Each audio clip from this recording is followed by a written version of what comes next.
ஆயமா விஜய் பிடிக்குமா? நடிகர் விஜய பிடிக்கும், எல்லாருமே பிடிக்குமா? அவர் எலெக்ஷன்ல என்னன்னா ஓட்டு போடுவீங்களா? ஒரு 4 அந்த ஆயமா முடியாதுன்னு சொல்லிட்டாங்க. 4 ஆயமாக மட்டும் தான் இப்ப நம்ம வீடியோ பேச வேண்டியது இருக்கு. இன்னைக்கு காலையில சென்னை பாலவாக்கத்துல உள்ள அண்ணல் அம்பேத்கர் அவர்களுடைய சிலைக்கு அந்த நடிகர் விஜய் அவர்கள் மாலை அணிவிச்சு மரியாதைகள் செஞ்சிருக்காரு. முந்தா நாள் பேஞ்ச மழையில இன்னைக்கு முளைச்ச காளான் ஒருத்தவன் கட்சி ஆரம்பிச்சாலுமே புரட்சியாளர் அண்ணல் அம்பேத்கர் அவர்களுடைய சிலைக்கு மாலை போட்டுதான் நீ ஆரம்பிக்கணுங்கிற கட்டாயத்தை நாம ஏற்படுத்தி இருக்கோம். நடிப்பு எனக்கு ரொம்ப பிடிக்கும், ரொம்ப நல்லா நடிப்பாரு, சினிமாவில் சேட்டைகள் செய்வார், பிடிக்கும். அந்த சேட்டையெல்லாம் ராஜானி சினிமாவோட நிறுத்திக்கணும். யாருடைய ஆட்சி இங்கு நடக்க கூடாது என்று அவர் விரும்பினாரோ அந்த அவர் விரும்பாத ஒரு ஆட்சி இன்னைக்கு இந்தியாவில் நடந்துகிட்டு இருக்கு. அந்த ஆட்சி மறைமுகமாக கொல்லப்புறத்து வழியா சில கோடிகளை கொடுத்து உள்ள அனுப்பி விட்ட ஒரு ஆளு தான் நம்ம 4 ஆயம்மா ஓட்டு போறோம்னு தலையாட்டினா அந்த நடிகர் விஜய் அவர்கள். இந்திய அளவுல அம்பேத்கர் அவர்களை பிஜேபியும் RSSம் இந்த விஜய் போன்ற நடிகர்களும் என்னவாக பார்க்கிறார்கள்னா ஓட்டுக்கான ஒரு நபர். இவருக்கு போய் பிறந்த நாள் அன்னைக்கு ஓட்டு போட்டு ஜெய் பீம் அப்படின்னு 4 முழக்கத்தை போட்டு வந்துட்டோம்னாக்கா ஈஸியா தலித் மக்களை ஏமாத்திடலாம், ஈஸியா பட்டியல் சமூக மக்களை ஏமாத்திடலாம். ஏமாத்திட்டோம்னா இதை போட்டோம்னா போதும், அவங்க ஈஸியா ஏமாத்தி நம்மளுக்கு ஓட்ட போட்டுருவாங்க என்று எண்ணிக்கொண்டிருக்கிறார்கள். பார்லிமெண்ட்ல உள்துறை அமைச்சர்னு ஒருத்தர் இருக்கு. அப்படி யார் உள்துறை அமைச்சர்? சந்தான பாரதியா? பிஜேபி காரங்களை கேட்டா சந்தான பாரதி பாங்க. அந்த அம்மன் படம் பார்த்திருக்கீங்களாமா? அந்த அம்மன் படத்துல ஒரு வில்லன் வருவான், பார்த்திருக்கீங்களா? ஜண்டா ஞாபகம் இருக்குங்களா?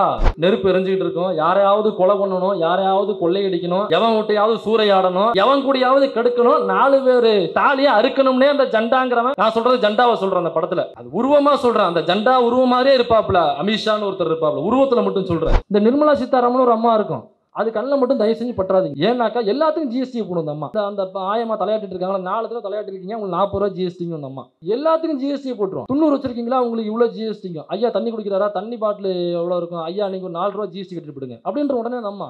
அத்வாலேன்னு ஒரு லீடர் இருக்காரு, பெரிய லீடர், ராம்தாஸ் அத்வாலே. ராம்தாஸ்னா இங்க உள்ள ராமதாஸ் நினைச்சுக்காதீங்க. நல்ல வேலை இங்கெல்லாம் குடிசைகள் இல்லை, இல்லைன்னா ஐயா வந்திருப்பாரு. இங்க குடிசைகள் இல்லாதனால ஐயா வரல, கொஞ்சம் கான்கிரீட்டா இருக்கிறதுனால ஐயா வராம இருக்காரு.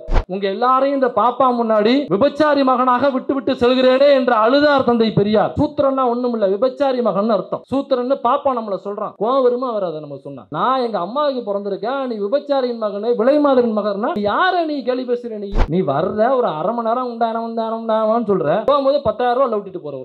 ஒரு நாளைக்கு 10,000 ரூபாய்னாக்கா ஒரு மாசத்துக்கு எவ்வளவு? 3 லட்சம் ஓவாய். இத பிரபல நடிகை ஒருத்தவங்க ஒரு பதிவு போட்டாங்க, இந்த மாதிரி எங்களுடைய முன்னோருக்கு நாங்க ஈமச்சடங்கு செஞ்சோம், பார்ப்பனர் கிடைக்காம ஒருத்தர் பிடிச்சு கூட்டு வந்தோம், 2.5 லட்சம் ரூபாய் வந்தாலும் வாங்கிட்டு போயிட்டான். ஏன்டா 2.5 லட்சம் ரூபாய் வாங்குறேன், நான் கஷ்டப்பட்டு சம்பாதிக்கிறேன், அந்த 2 லட்சம் ரூபாய் நான் சம்பாதிக்கிறதுக்கு எனக்கு 3 மாசம் ஆகும். எதுக்குடானாக்கா ஈமச்சடங்குனா சாதாரணமா நினைக்காதீங்க, உங்க முன்னோர்கள் இறந்து போயிட்டாங்க, இங்க ஊத்துறது நேரடியாக அவருக்கு அங்க போகும். எங்க தாத்தா எங்க அப்பா மேல இருக்கானாக்கா அவரு மனம் குளிர வேண்டும் என்றால் நீ எதை தெரியுமா படைக்கணும்? மாட்டுக்கறியை படைக்கணும். படைப்பியா நீ?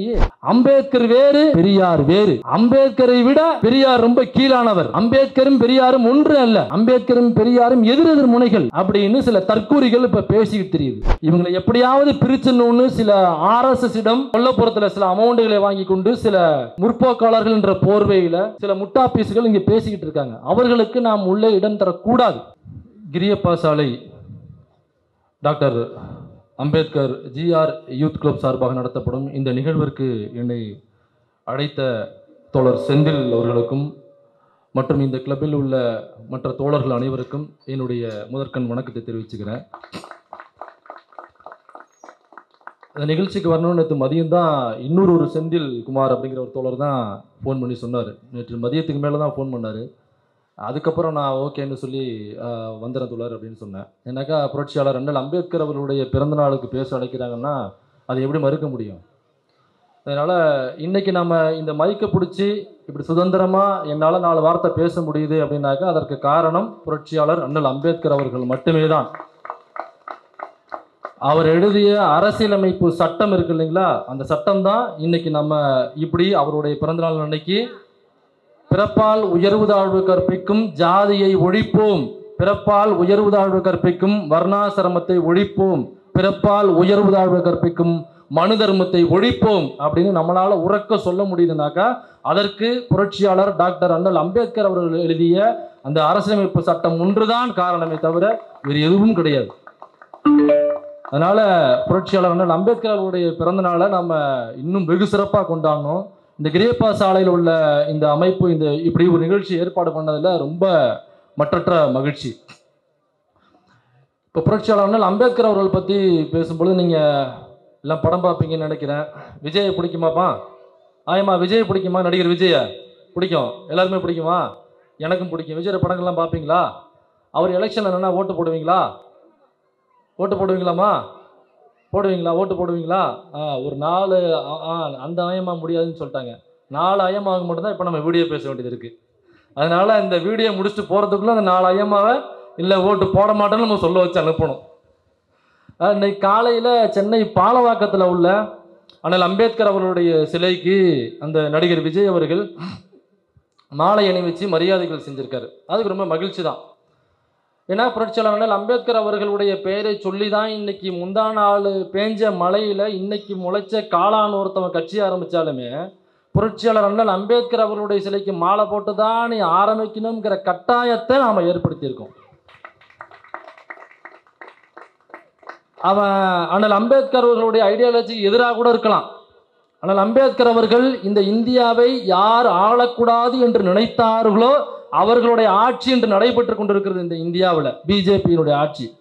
அம்பேத்கர் அவர்கள் தன்னுடைய இறுதி மூச்சு வரை எதற்காக பேசினாரோ, எதற்காக பாடுபட்டாரோ, எதற்காக எழுதினாரோ, யாருடைய ஆட்சி இங்கு நடக்கக்கூடாது என்று அவர் விரும்பினாரோ அந்த அவர் விரும்பாத ஒரு ஆட்சி இன்னைக்கு இந்தியாவில் நடந்துகிட்டு இருக்கு.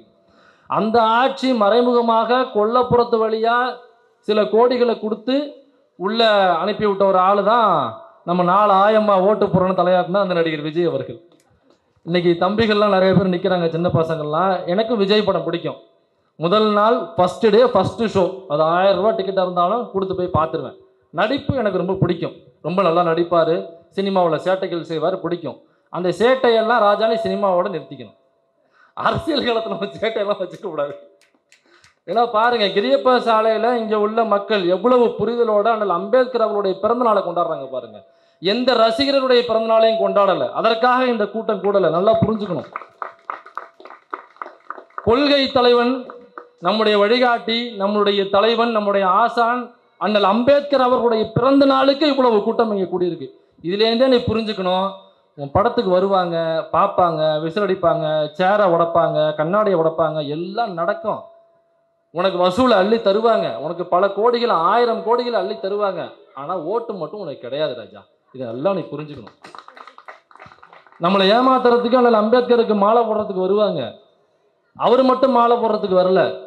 யாருடைய ஆட்சி இங்கே அமையக்கூடாது என்று அம்பேத்கர் இறுதி மூச்சு வரை பேசினாரோ எழுதினாரோ அந்த ஆட்சியை நடத்தி கொண்டிருக்கிற நரேந்திர மோடி அவர்களே அம்பேத்கர் சிலைக்கு மாலை போட போவார். பார்லிமெண்ட்ல உள்துறை அமைச்சர்னு ஒருத்தர் இருக்கு. அப்படி யார் உள்துறை அமைச்சர்? சந்தான பாரதியா? பிஜேபிக்காரங்களை கேட்டால் சந்தான பாரதிப்பாங்க. அந்த சந்தான பாரதி இருக்காரு பார்த்தீங்களா? அந்த அம்மன் படம் பார்த்துருக்கீங்களாம்மா? எல்லாரும் கோயிலில் உட்காந்துருக்க அம்மாலாம் அம்மன் ஒரு படம் பார்த்துருக்கீங்களா? ஆயம்மா நீங்களும் அம்மன் படம் பார்த்துருக்கீங்களா? நானும் சின்ன பிள்ளைல பார்த்துருக்கேன் அம்மன் படம். எல்லாம் படம் பார்க்கும்போது நிறைய பேர் சாமி வந்து ஆடுவாங்க. அந்த படம் பார்க்கும் பொழுது அந்த அம்மன் படத்தில் ஒரு வில்லன் வருவான், பார்த்துருக்கீங்களா? பார்த்துருக்கீங்களா? நல்லா வழுக்கையா, பார்க்கறது ரொம்ப கொடூரமான ஒரு வில்லன். யார் மாதிரி இருப்பாப்புல அந்த வில்லன்? ஜண்டா. ஞாபகம் இருக்குங்களா?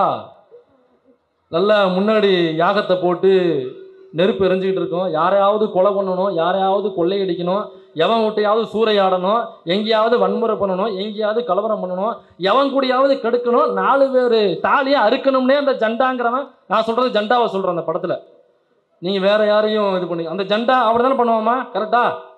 அப்படிதானே பண்ணுவான். அது உருவமா சொல்றேன். அந்த ஜண்டா உருவம் மாதிரியே இருப்பாப்புல. அமித்ஷான்னு ஒருத்தர் இருப்பாப்புல. உருவத்துல மட்டும் சொல்றேன். அவரு தான் நம்ம நாட்டுக்கு உள்துறை மந்திரி தானே தோழர்? ஆமா, உருவத்துல மட்டும் தான் நான் சொல்றேன். அந்த உள்துறை மந்திரி சொல்றாப்புல, எங்க பார்லிமெண்ட்ல பேசும்போது சொல்றாப்புல, நம்ம ஆட்கள்லாம் இங்கே நம்ம ஓட்டு போட்டு எம்பி அனுப்பிச்சோம் இல்லைங்களா? அண்ணன் திருமாவளவன் இருக்காரு, ஐயா ஆராசா அவர்கள் இருக்காரு, அண்ணன் திருச்சி சிவா அவர்கள் இருக்காங்க. இவங்கெல்லாம் போகும் பொழுது அண்ணல் அம்பேத்கர் அவர்களை பற்றி பேசுறது, அரசியலமைப்பு சட்டம் பற்றி குறித்து பேசுறது, ராகுல் காந்தி வரைக்கும் அந்த அரசியலமைப்பு சட்டத்துடைய முகப்புரைன்னு சொல்லுவாங்க, அதை வச்சுக்கிட்டு பேசுறது.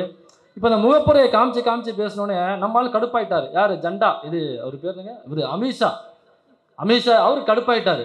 உடனே பார்லிமெண்ட்ல ஏஞ்சி சொல்றாப்புல, அம்பேத்கர் அம்பேத்கர் அம்பேத்கர் அம்பேத்கர் அம்பேத்கர் அம்பேத்கர். என்னடா நீங்க அம்பேத்கர் அம்பேத்கருங்கிறீங்க? ஆகும்னா சும்மா எதுக்கு எடுத்தாலும் அம்பேத்கர் அம்பேத்கருங்கிறீங்க.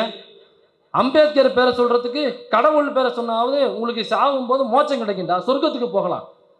எதுக்கு அம்பேத்கர் பேரை சொல்லி சொல்லி எங்க தாலியை போட்டு அறுக்கிறீங்க அப்படின்னு பார்லிமெண்ட்ல சொல்றாப்புல. யாரு? ஜண்டா. இது இவரு அமித்ஷா சொல்றாப்புல. அப்ப அண்ணல் அம்பேத்கர் அவர்களுடைய பெயரை சொன்னா உனக்கு ஏன் கோபம் வருதுன்னு நான் கேட்கிறேன். அம்பேத்கருடைய பெயரை சொன்னா நமக்கு மகிழ்ச்சி வரணும். நமக்காக போராடியவர், நமக்கான உரிமையை பெற்றுக் கொடுத்தவர். அப்ப அவருடைய பேரை சொன்னா உனக்கு ஏன் இவ்வளவு காண்டு வருது? அப்ப அண்ணல் அம்பேத்கர் அவருடைய பேரை சொன்னா உனக்கு இவ்வளவு காண்டு வருதுல்ல, அப்போ உனக்கு அம்பேத்கரை பிடிக்கல தானே? அப்போ உன் கட்சிக்கு பிடிக்கல தானே? உன் கட்சியினுடைய தலைமைக்கு பிடிக்கல தானே? பிஜேபிக்கு பிடிக்கல தானே? ஆர்எஸ்எஸ்க்கு பிடிக்கல தானே? பார்ப்பனியத்துக்கு பிடிக்கல தானே? அப்புறம் என்ன ஹெச் ராஜாவுக்கு மாலை போட போறேன்னு நான் கேட்கிறேன். அப்புறம் என்ன மயிலாடுதுறைக்கு மாலை போடுறதுக்கு மாலை தூக்கிட்டு கிளம்புற எங்க அம்பேத்கருக்கு நீ? அப்ப இந்திய அளவில் அண்ணல் அம்பேத்கர் அவர்களை பிஜேபியும் ஆர்எஸ்எஸும் இந்த விஜய் போன்ற நடிகர்களும் என்னவாக பார்க்கிறார்கள்னா, ஓட்டுக்கான ஒரு நபர்.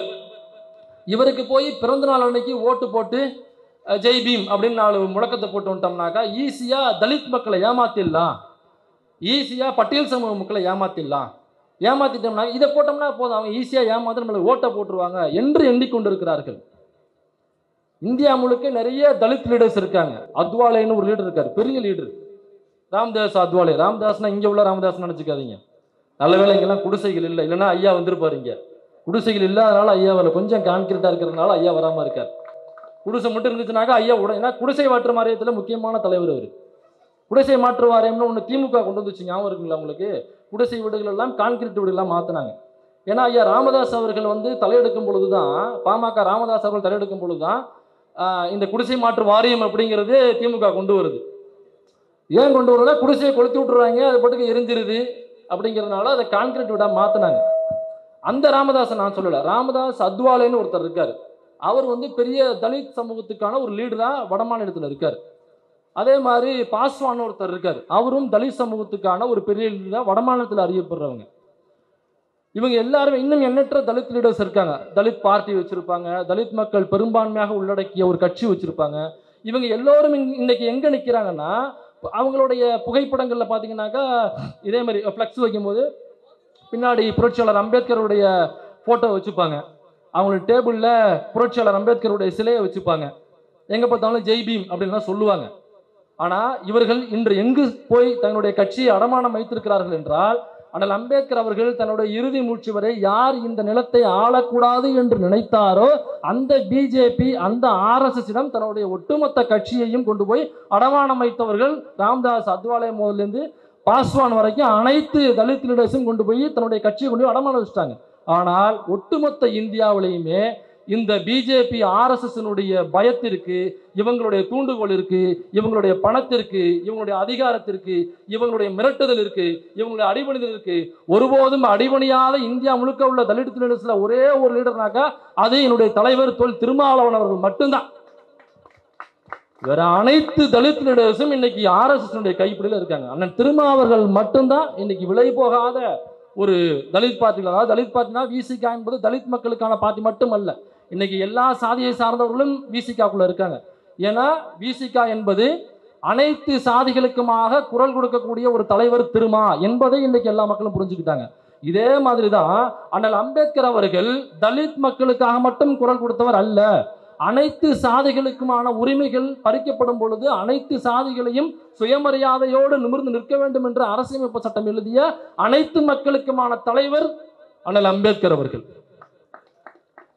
அண்ணல் அம்பேத்கர் அவர்கள் அனைத்து சமூகத்துக்குமான தலைவர்னு நம்ம புரிஞ்சுக்கிறதுக்கு எத்தனை வருஷம் ஆகி போச்சு. அதனாலதான் அண்ணன் தலைவர் தொல் திருமாவளவன் அவர்களும் அனைத்து சமூகத்துக்குமான தலைவர் அப்படின்னு புரிஞ்சுக்கிறதுக்கு நம்ம மக்களுக்கு லேட் ஆகி போச்சு. ஏன்னா நம்ம இந்த சிவாஜி கணேசன் சொல்லுவாப்புல, அவன் லேட்டாக தான் வருவான், அவன் லேட்டாக தான் வருவான் அப்படிங்கிற மாதிரி அவங்களை இங்கிட்டு கொண்டு வர்றதுக்கு அப்படி லேட் ஆகி போச்சு. அப்போ இந்த மாதிரி வட மாநிலங்களில் பார்த்தீங்கன்னாக்கா அண்ணல் அம்பேத்கர் அவருடைய சிலையை இந்த மாதிரி மாலைகள் அணிவித்து மரியாதைகள் செய்து வெறுமனே 4 ஜெய்பீம் கோஷம் போட்டு அதன் மூலமாக தலித் மக்களுடைய ஓட்டுகளை மட்டும் பெற்றுக்கொள்வதற்காக மட்டுமே தான் பயன்படுத்தி கொண்டிருக்கிறார்கள். ஆனால் தமிழ்நாட்டில் அப்படி கிடையாது. தமிழ்நாட்டில் அண்ணல் அம்பேத்கர் அவர்களுடைய கொள்கைகளை நம்ம பின்பற்றோம். புரட்சியாளர் அம்பேத்கர் அவர்களுடைய என்ன எழுதி வச்சிருந்தாரோ அதை நாம் பின்பற்றுகிறோம். எப்படி நான் அதை சொல்றேன்னு கேட்குறீங்களா? அனைத்து சாதியும் அர்ச்சகராகலாம் அப்படின்னு இந்த திமுக அரசு எலெக்ஷன் நிற்கிறதுக்கு முன்னாடி ஒரு வாக்குறுதி கொடுத்தாங்க. எலெக்ஷன்ல ஜெயிச்சோன்னே அந்த வாக்குறுதி நிறைவேற்றினாங்க. அதுல சில சட்ட சிக்கல்கள் இருக்கு, அது நீதிமன்றத்தில் போயிட்டு இருக்கு. ஆனா நிறைவேற்றி பல கோயில்களில் பார்ப்பனர் அல்லாத மற்ற சமூகத்தை சார்ந்தவர்கள் இன்க்ளூடிங் பறையர், தேவேந்திர குல வேளாளர், அருந்ததி சமூகம் உட்பட ஏனைய பிசி, எம்பிசி, எஸ்சி, எஸ்டி சமூகத்தில் உள்ள அனைத்து சாதியினரும் கருவறைக்குள்ள போக முடியாத சூழல் இருந்துச்சு. இந்த சட்டத்தின் மூலமாக அதுல நிறைய கோயில்கள்ல இன்னைக்கு இந்த சமூகத்திலிருந்து அர்ச்சகர்களாக நியமிக்கப்பட்டு கருவறைக்குள்ள போறாங்க, அர்ச்சனை பண்றாங்க. இன்னைக்கு அந்த சாமி விக்கிரகத்தை தொடுறாங்க, அவங்க தான் பூஜைகள் செய்யறாங்க. அப்ப இதுக்கு முன்னாடி ஏன் எல்லாரும் உள்ள போக கூடாதுன்னு சொன்ன? இந்த பார்ப்பனியம் ஏன் சொன்னுச்சு? உள்ள போய் நம்மவா, அதாவது பார்ப்பனர் அல்லாத நம்மெல்லாம் போய் அந்த சாமியோட விக்கிரகத்தை தொட்டோம்னா தீட்டுப்பட்டுரும், சாமி செத்து போயிடும் அப்படின்னு சொல்லி நம்மளை ஏமாத்தி வச்சிருந்தாங்க. சாமி செத்து போச்சுனாக்கா அதுக்கு பவர் போயிடும். இந்த வீடியோ கேம் விளாண்டுருக்கீங்களா? பசங்களாம் விளாண்டுருப்பீங்க. ஏதாவது தொட்டோம்னாக்கா பவர் போயிடும்பாங்கல்ல, அதெல்லாம் வீடியோ கேமா? அப்போ சாதாரண மனுஷன் நான் போய் அந்த சாமியை தொட்டால் அந்த சாமியோட பவர் போயிடும்னா அது எப்படி சாமியாக இருக்க முடியும்? அது எப்படி கடவுளாக இருக்க முடியும்? நாம் எதுக்கு கோயில் போகிறோம்? அந்த கோயில் இருக்குது, இந்த அம்மா உட்காந்துருக்காங்க, கோயிலில் நீங்கள் அர்ச்சனை பண்ண போவீங்க, அல்லது ஏதோ ஒரு நல்ல நாள் கெட்ட நாளுக்கு நீங்கள் போவீங்க. எதுக்கு போகிறோம் கோயிலுக்கு? அம்மா எங்கள் வீட்டில் எல்லாம் நல்லா வைங்க, நோய் நொடிகள் வரக்கூடாது, காசு பணம் வரணும், தொழில் விருத்தி ஆகணும், அப்படி தான் நம்ம போவோம். அப்போ அந்த சாமிக்கு ஏதோ பவர் இருக்குது, நமக்கு அது நமக்கு செய்யுன்ற நம்பிக்கையில் தானே போகிறோம். நான் போய் தொட்டால் அந்த சாமி செத்துறோம்னாக்கா அந்த சாமிக்கு எப்படி பவர் இருக்கும்? அப்போ நம்மளை ஏமாற்றி வச்சுருக்கான் இல்லையா? இப்போ நம்மளால உள்ளே போய் சாமியை தொடுறான்ல, சாமி ஒன்றும் சாகலையா, அங்கே தானே இருக்குது. அப்போ இத்தனை வருஷமாக நம்ம ஏமாற்றி வச்சுருக்கான்ல. இதைத்தான் அனைத்து சாதியினரும் அர்ச்சகர் ஆகலாம் என்கிற சட்டத்தின் மூலமாக இன்னைக்கு உள்ளே கொண்டு போயிருக்காங்க. இது ஏதோ திமுகவில் இன்னைக்கு இருக்கிற முதல்வர் மு.க. ஸ்டாலின் அவர்கள் செஞ்சாரு அப்படின்னாக்கா இது நேரடியாக அவருடைய மூளையில் உதித்த ஒரு சிந்தனை கிடையாது. இதற்கு முன்னாடி தந்தை பெரியார் அவர்கள் இதை போராட்டமாக அறிவித்தார். கருவறை, அதாவது கருவறை நுழைவு கிளர்ச்சி போராட்டம், கர்ப்ப கிரக நுழைவு கிளர்ச்சி போராட்டம்னு அறிவித்தார். ஏன்னாக்கா நான் அதுக்கு முன்னாடி பார்த்தீங்கன்னாக்கா பெரியார், அண்ணல் அம்பேத்கர் அவர்கள்லாம் இங்கே பிறப்பதற்கு முன்பு பார்த்தீங்கன்னா இன்னைக்கு சட்டமன்றத்தில் எல்லா ஜாதியை சார்ந்த எம்எல்ஏக்கள் இருக்காங்க, நாடாளுமன்றத்தில் எல்லா ஜாதியை சார்ந்த எம்பிக்கள் உள்ளே இருக்காங்க. ஆனால் பெரியாரும் அம்பேத்கரும் பிறப்பதற்கு முன்பு அப்படி கிடையாது. சட்டமன்றத்தில் முழுக்க முழுக்க பார்ப்பனர்கள் மட்டுமே தான் உள்ளே அமர்ந்திருப்பார்கள். பார்ப்பனர் அல்லாதவர்களுக்கு உள்ள அனுமதி கிடையாது, தேர்தலில் நிற்கவே முடியாது. அப்போ பெரியாரும் அம்பேத்கரும் பிறந்ததுக்கு அப்புறம் தான் இதெல்லாம் ஏண்டான்னு எடுத்து பார்க்கும் பொழுது இதெல்லாம் வர்ணாசிரமோ, இதெல்லாம் மனுதருமோ, இதெல்லாம் ஜாதி, இதெல்லாம் எங்கடா இருக்குது, இதெல்லாம் இந்து மதத்தில் இருக்குது அப்படின்னு சொன்னாங்க. அப்போ தான் இந்த ஒட்டுமொத்த இந்தியாவையும் தலைகீழாக புரட்டி போட்டால் தான் சரியாகும்னாக்கா அதை செய்வோம்னு செஞ்சவர்கள் தான் தந்தை பெரியார் அவர்களும் புரட்சியாளர் அண்ணல் அம்பேத்கர் அவர்களும். எங்கேயோ போயிட்டு இருந்த இந்தியாவை இன்னைக்கு எப்படி திருப்பி கொண்டாந்து விட்டுருக்காங்க பாருங்க. இன்னைக்கு சட்டமன்றத்துக்குள்ள பாப்பானே கிடையாது.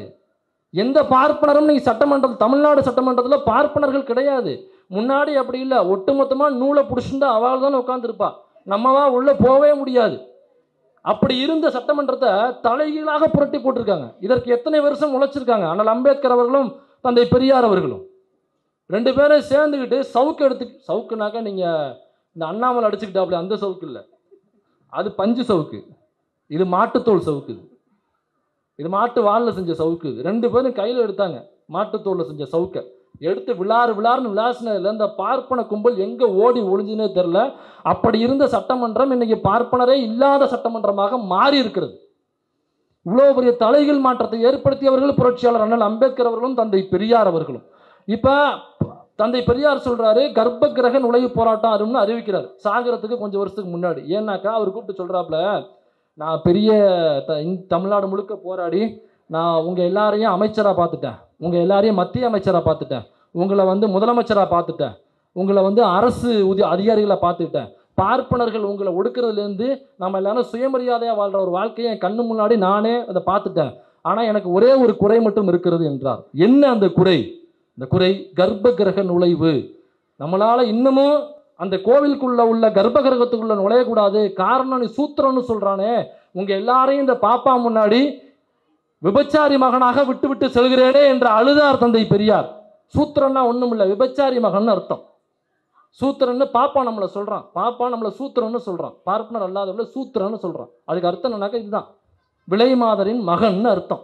கோவருமா அவர் அதை நம்ம சொன்னார், அதுதான் கோவப்பட்டார். அதனால தான் அம்பேத்கர் கோவப்பட்டார், அதனால தான் பெரியார் கோவப்பட்டார். ஏண்டா நான் எங்கள் அம்மாவுக்கு பிறந்திருக்கேன், நீ விபச்சாரியின் மகனு விலை மாதரின் மகன்னா நீ யாரை நீ கேள்வி பேசுகிற? நீ யாரை நீ கேள்வி பேசுகிற அப்படின்னு வந்த கோபம் தான். அப்போ ஒட்டுமொத்த இந்தியாவில் உள்ள 97% இருக்கக்கூடிய எங்கள் மக்களை எல்லாம் நீ விலை மாதரின் பையன்னு சொல்கிறியே, வெறும் 3% இருந்துக்கிட்டு உன்னை எப்படிடா என் மக்கள் விட்டுக்கிட்டு பார்த்துட்டு சும்மா இருக்காங்க அப்படிங்கிற கோபத்தில் தான் தந்தை பெரியார் அவர்கள் சொன்னார், கர்ப்ப கிரக நுழைவு போராட்டம், எல்லாரும் உள்ளே போகணும். அது என்ன, எல்லா இடத்துலையும் நுழைஞ்சிட்டான், அது என்ன கருவறைக்குள்ளே மட்டும் நுழையக்கூடாதுன்னா ஏன் நுழையக்கூடாது? நான் இருக்கும் பொழுதே அதை நான் நுழைஞ்சு காட்டுவேன்னு சொல்லி சொன்னவர் தான் தந்தை பெரியார் அவர்கள். அப்போ தான் கலைஞர் போய் சொல்கிறாப்புல, ஐயா நம்ம ஆட்சி நடக்குது, அதனால் நீங்கள் இந்த போராட்டம்லாம் அறிவிக்க வேண்டாம், அனைத்து சாதியும் அர்ச்சகராகலாம் அப்படிங்கிறத நானே கொண்டு வந்துடுறேன். கொண்டு வந்தாக்கா நம்ம சாதியில் உள்ள, அதாவது பார்ப்பனர் சாதியில் உள்ள மற்ற சாதியில் உள்ள மக்கள்லாம் அர்ச்சகர் ஆகிடுவாங்க, அப்போ எல்லாருமே கர்ப்ப கிரகத்தில் போயிடுவாங்க, அதனால் அதையும் நீங்கள் வாழும்போதே பார்த்துடலாம் அப்படின்னு அவர் சொல்கிறார். இது பெரியாருடைய மனதில் எப்படி தோன்றியது? அது அவருடைய சிந்தனையில் வந்திருக்கலாம். ஆனால் அதற்கு முன்னாடியே நான் அம்பேத்கர் அவர்கள் என்ன சொல்கிறாருன்னா, இந்த அர்ச்சகர் வேலை இருக்குது பார்த்தீங்களா, அர்ச்சகர் வேலை, நம்ம அந்த கல்யாணம், காது குத்து, கருமாதி, கோவில் ஃபங்க்ஷன், இதுக்கெல்லாம் பார்ப்பனரை கூப்பிட்டு நம்ம நிகழ்ச்சி நடத்துவோம். அவன் கேட்பான், காசு கேட்பான், 5000 10,000 சொல்லி பணம் கேட்பான், அது நம்ம கொடுப்போம் இல்லைங்களா? இப்போ அதனால் அம்பேத்கர் அவர்கள் இதை கேட்குறாப்புல, ஏன்டா நீ பாட்டுக்கு வர்ற, சும்மா ஒரு அரை மணி நேரம் உட்காந்துட்டு என்ன எனக்கும் தெரிய மாட்டேங்குது, உனக்கும் தெரிய மாட்டேங்குது, இது சமஸ்கிருதம்னு சொல்கிற. சரி, இப்போ இந்த மந்திரங்கள் ஒன்றுத்துக்கும் தனித்தனி மந்திரங்கள் இருக்கும்ல, அப்போ அந்த தனித்தனி மந்திரங்கள் அவன் வந்து ஓதுறதுக்கு தான் நம்ம அவனுக்கு காசு கொடுக்குறோம் இல்லையா? அப்போ இந்த மந்திரங்கள் சரியாக ஓதுறானா இல்லையான்னு உங்களுக்கு எனக்கு தெரியுமா? ஒரு தாசில்தார் ஆஃபீஸுக்கு போகிறோம், ஏதோ ஒரு சர்டிஃபிகேட் வாங்குறதுக்கு போகிறோம், அது ஒரு சாதி சர்டிஃபிகேட்டை வச்சுக்கோங்க, ஒரு ஜாதி சர்டிஃபிகேட் வாங்க போகிறோம், நான் என்ன ஜாதிங்கிறது எனக்கு தெரியும், மாற்றி போட்டு கொடுத்துட்டாரோ நம்ம கேட்குறோம்ல, ஐயா இந்த ஜாதி இல்லைங்கய்யா, நான் வந்து இதில் ஒரு எஸ்சியில் வருவேங்கய்யா, இது இந்த சாதின்னு போடுங்க, இதை போட்டிங்கனாக்கா எனக்கு ரிசர்வேஷன்லாம் இதாகிடுங்க, ஏன் பை பர்த்தா நான் இந்த சாதிங்க, அதை போடுங்க, கம்யூனிட்டியாக இதை போடுங்க, மாற்றி போட்டிங்க வேறு யாராவது சர்டிஃபிகேட் போட்டுருக்கு, நம்ம கேட்போம், ஏன்னா தெரியும், தமிழ்லேயே இங்கிலீஷ்லேயே எழுதிருக்கும், நம்ம கண்டுபிடிச்சிருவோம். சமஸ்கிருதத்தில் ஓதும்போது நமக்கு என்ன தெரியும், அவன் சரியாக தான் ஓதுறானா தப்பாக ஓதுறானான்னு யாருக்காவது தெரியுமா? யாருக்குமே தெரியாது. அப்போ அம்பேத்கர் என்ன சொல்கிறாருன்னா, இதை வழிமுறைப்படுத்த வேண்டும்ங்கிறார். கடவுள் இல்லைன்னு சொன்ன புரட்சியாளர் அம்பேத்கர் என்ன சொல்கிறாருன்னா, அர்ச்சகர் தொழிலை அரசு தொழிலாக்குங்கிறார், கவர்மெண்ட் தொழிலாக்கு, இதை அரசு முறைப்படுத்து. இதை மக்கள் வந்து ஒரு பார்ப்பனரை கூப்பிட்டு ஒரு நிகழ்ச்சி நடத்துறதுக்கு கூப்பிட்றாங்கன்னா, இதை வந்து சரிப்படுத்துறதுக்கு ஒரு டீம் போடு, அவனுக்கு அந்த மந்திரங்கள்லாம் தெரிகிறதா என்று டெஸ்ட் வை, ஒரு பரீட்சை வை, எக்ஸாம் வை. ஏன்னா இன்னைக்கு 12வது படிக்கிறோம், அதுக்கப்புறம் டிப்ளமோ, இன்ஜினியரிங்கு, அப்புறம் பிஜி, கிராஜுவேட்டு, அதெல்லாம் முடித்து பெரிய பெரிய படிப்புகள் முடித்து ஒரு 30,000 30,000 40,000 சம்பளம் கொஞ்சம் கொஞ்சமாக படிப்படியாக போய் சேர்ந்து, அதுக்குள்ளே இந்த வீட்டை ஒரு காரை வீடாக மாற்றி, அதாவது ஒரு மாடி வீடாக மாற்றி அதை லோன் எடுத்து, அந்த லோனை அடைக்கிறதுக்கே வயசு முடிஞ்சு போயிடுது. அந்த லோன் அடைக்கிறதே வயசு முடிஞ்சு போயிடுது. நான் வாங்குற சம்பளம் அந்த லோனுக்கு சரியாக போயிடுது. அந்த லோனை கட்டி முடிக்கிறதுல 2 பிள்ளைங்க பிறந்துடும். அந்த பிள்ளைங்களை கொண்டு போய் ஸ்கூலில் படிக்க வைக்கணும், அதுக்கு ஃபீஸ் கட்டணும், என்னோட ஒட்டுமொத்த வாழ்க்கையுமே இதிலேயே முடிஞ்சு போயிடும். எவ்வளோ 50,000 1,00,000 சம்பளம் வாங்குறேன், நானே இவ்வளவு திண்டாடுறேன், அவ்வளோ படித்து வேலைக்கு போய் 4 முழுக்க வேலை செய்கிறேன், எனக்கே அவ்வளோ இருக்கும் பொழுது நீ வர்ற ஒரு அரை மணி நேரம் உண்டானு சொல்கிற, போகும்போது 10,000 ரூபா விட்டுட்டு போகிற. ஒரு நாளைக்கு 10,000 ரூபானாக்கா ஒரு மாதத்துக்கு எவ்வளோ? 3 லட்சம் ஓவாய். ஒரு நாளைக்கு 10,000 ரூபான்னா 30 நாளைக்கு எவ்வளோ? 3 லட்சம் ஓவாய்கள். இது 10,000ங்கிறது நம்ம கஷ்டப்படுற வீட்டில் நம்மள்கிட்ட மிரட்டி வாங்கிட்டு போவான். இதுவே கொஞ்சம் பணக்காரர்களாக இருந்தால் அவங்க வாங்குற ஃபீஸ் என்ன தெரியுமா?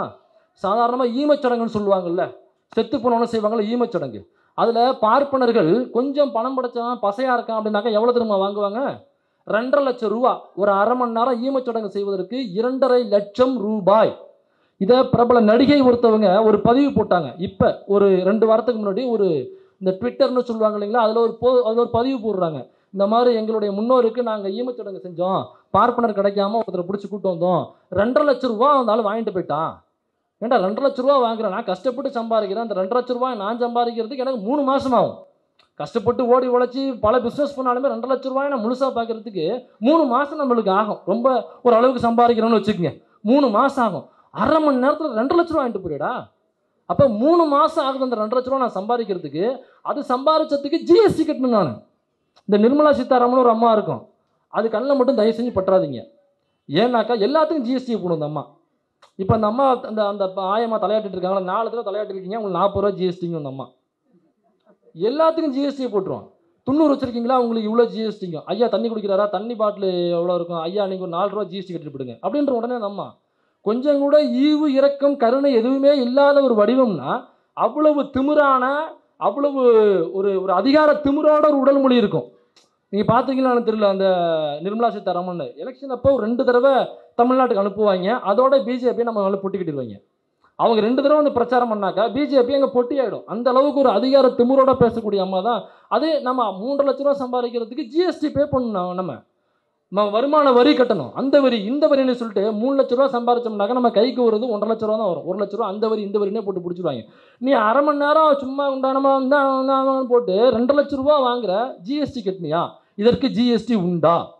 இதற்கு இன்கம் டேக்ஸ் உண்டா? இது இன்கம் தானே. இன்கம்னா வருமானம். உனக்கு வருமானம் தானே. 2 லட்ச ரூபா அரை நேரத்தில் வாங்கிட்டு போகல, வருமானம் தானே. நான் கஷ்டப்பட்டு உழைக்கிறேன், என் நாள் முழுக்க நான் வருமான வரி கட்டுறேன். அப்போ இந்த பாப்பானுக்கு ஏன் வருமான வரி இல்லை? அவன் வருமான வரி கட்டணும்ல. இதுதான் டிஃப்ரென்ஸு. நமக்கும் அவனுக்குமான டிஃப்ரென்ஸு. ஒரு நூலை நீங்கள் உடம்புல போட்டுக்கிட்டீங்கன்னா நீங்கள் எந்த வரியையும் நீங்கள் கட்ட தேவையில்லை. அப்போ அதை தான் அம்பேத்கர் சொல்கிறாரு, இவங்களை வரைமுறைப்படுத்த வேண்டும்ங்கிறாரு. வரைமுறைப்படுத்தி முதல்ல டெஸ்ட் வை, எல்லா டெஸ்ட்டையும் பாஸ் பண்ணணும். பாஸ் பண்ணால் தான் அர்ச்சகராக வர முடியும். அப்போ அந்த மந்திரங்கள் தெரியுதா இல்லையான்னு ஒரு டெஸ்ட் வைங்கிறார். எழுத சொல்லு, டெஸ்ட் பண்ணு உட்காந்து. அந்த டெஸ்ட்டில் பாஸ் பண்ணால் வரட்டும். அதுக்கப்புறம் அவனுக்கு மாத வருமானம் எவ்வளோ வருதுன்னு அவன் கணக்கு கொடுக்கணும்.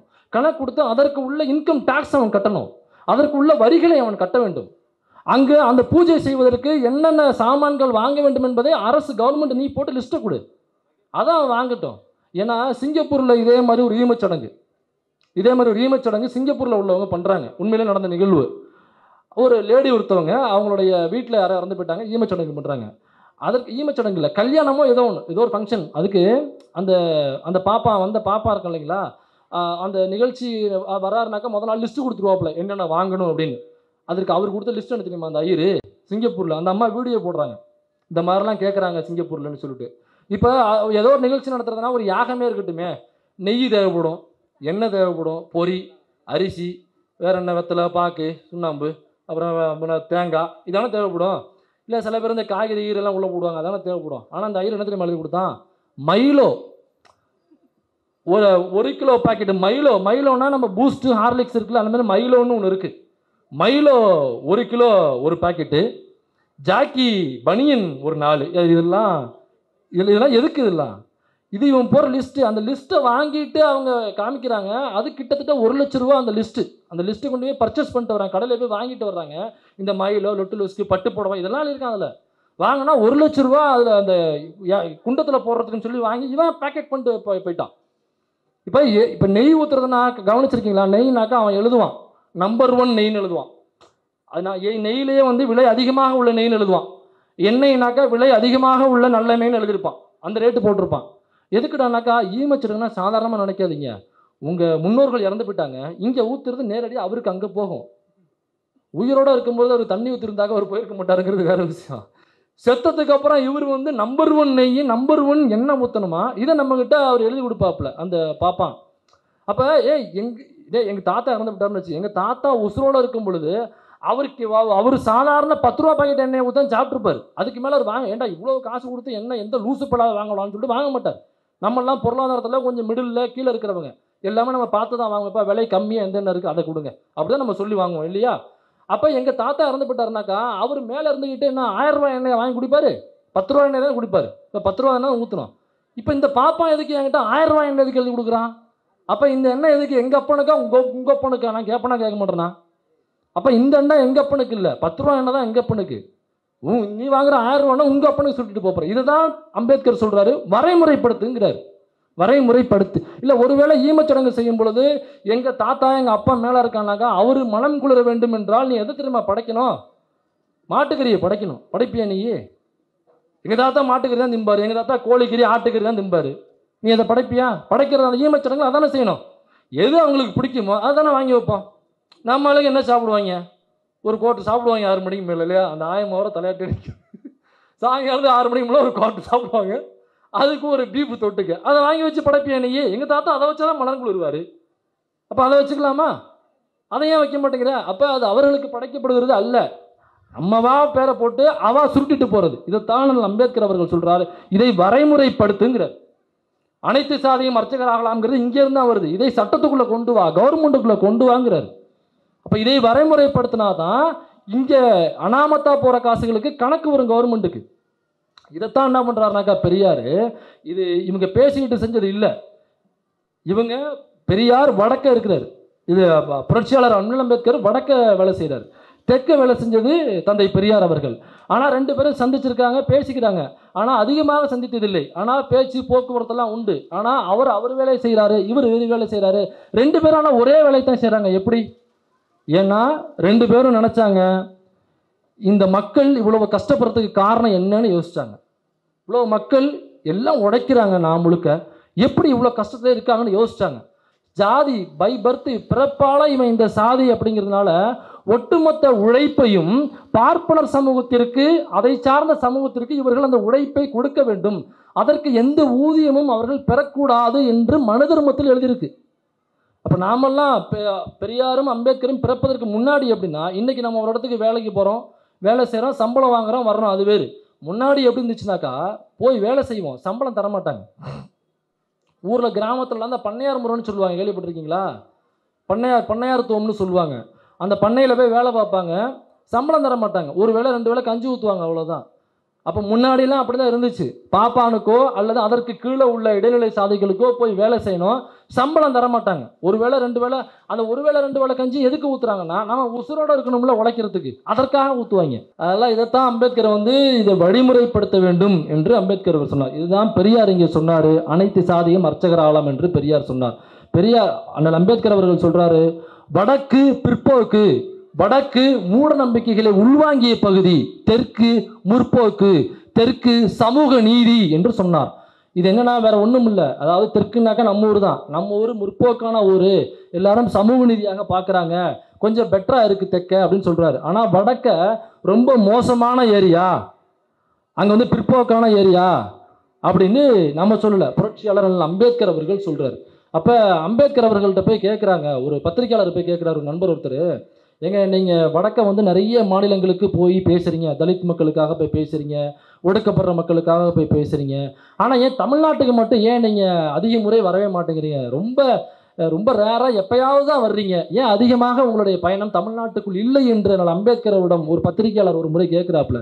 அண்ணல் அம்பேத்கர் அவர்கள் சொல்கிறாரு, என்னை போன்று சிந்திக்கக்கூடிய, என்னை போன்று செயல்படக்கூடிய ஒரு முற்போக்காளர், ஒரு சீர்திருத்தவாதி, என்னுடைய நண்பர் தந்தை பெரியார், ஈவேரா, பெரிய ராமசாமி தமிழ்நாட்டில் இருக்கிறார், நான் செய்ய வேண்டிய வேலையை அவர் இங்கே செய்து கொண்டிருக்கிறார் என்று அண்ணல் அம்பேத்கர் அவர்கள் சொல்றார்.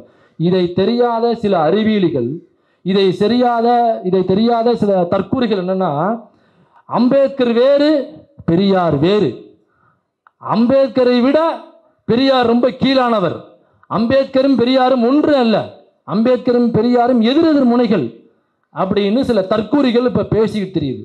ஒருவேளை தந்தை பெரியார் அவர்களுடைய செயல்பாடுகள் தவறாக இருக்கும் பட்சத்தில் புரட்சியாளர் அண்ணல் அம்பேத்கர் அவர்கள் அவருடைய புத்தகங்கள் எங்கேயாவது எழுதியிருக்கணும்ல, பேசும்பொழுது சுட்டி பேசியிருக்கணும்ல.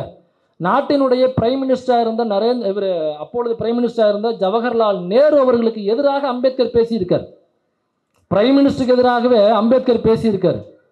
சர்தார் வல்லபாய் பட்டேல் எவ்வளோ பெரிய லீடரு, அவருக்கு எதிராக அம்பேத்கர் பேசியிருக்கிறார். ஏன்? மகாத்மா காந்தியோடு முற்றிலும் முரண்பட்டார் அண்ணல் அம்பேத்கர் அவர்கள். பல இடங்களில் காந்தியை வச்சு கிளுகிளுன்னு கிழிச்சு சுக்குநூறா தொங்க விட்டுருக்கார் அண்ணல் அம்பேத்கர் அவர்கள். அப்போ மகாத்மா காந்தியையே விமர்சித்த அம்பேத்கர் அவர்கள் தந்தை பெரியாரினுடைய செயல்பாடுகளில் தவறு இருக்கும் பட்சத்தில் அவரை விமர்சிச்சிருப்பார்ல.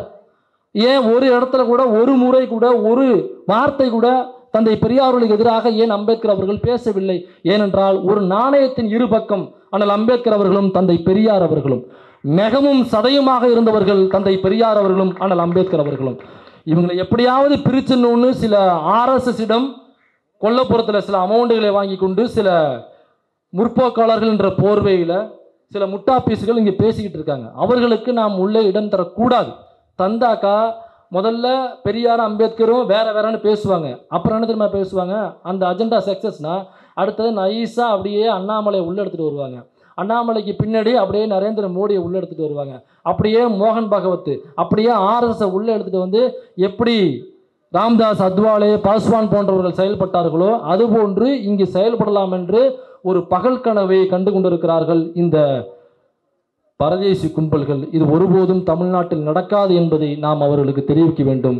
அதனால் புரட்சியாளர் அண்ணல் அம்பேத்கர் அவர்களுக்கு மாலை போடுகிறார் என்பதை காண்டு நாம் மயங்கிவிடக்கூடாது. அவருடைய கொள்கையை யார் பின்பற்றுகிறார், அவருடைய எழுத்தை யார் அவருடைய எழுத்தை யார் இங்கு பின்பற்றுகிறார், அவருடைய செயல் திட்டத்தை யார் இங்கு செயல்படுத்துகிறார் என்று பார்த்து அவர்களுக்கு நாம் ஆதரவு தர வேண்டும் என்று சொல்லி இந்த பொன்னான வாய்ப்பை அளித்த இந்த பகுதி மக்களுக்கும் புரட்சியாளர் டாக்டர் அம்பேத்கர் அவர்களுடைய GR யூத் கிளப் மெம்பர்களுக்கும் தோழர்களுக்கும் உங்கள் அனைவருக்கும் என்னுடைய நன்றியை நான் தெரிவித்துக் கொள்கிறேன்.